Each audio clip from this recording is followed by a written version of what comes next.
Harrison Ford over the last 10 years has been a big disappointment.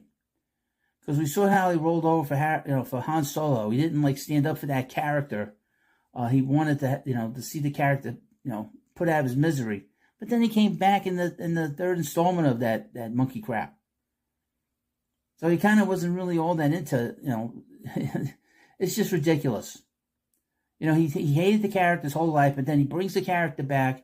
He doesn't bring the character back to satisfaction, and he basically rolled over for Disney. Then he brings back Indiana Jones.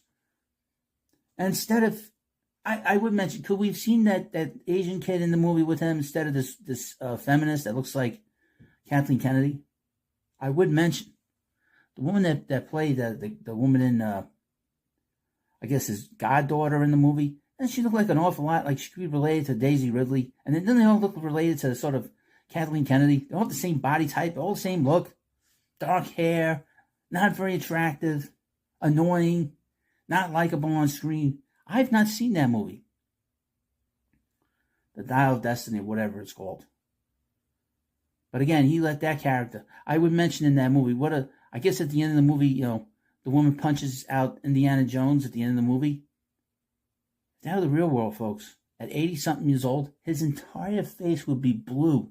Black and blue. If you know any elderly people, they fall or get punched in the face, their whole entire face swells up like they were massacred. He doesn't look massacred in that final scene. I know it's a movie, but sometimes at that age, you gotta be realistic.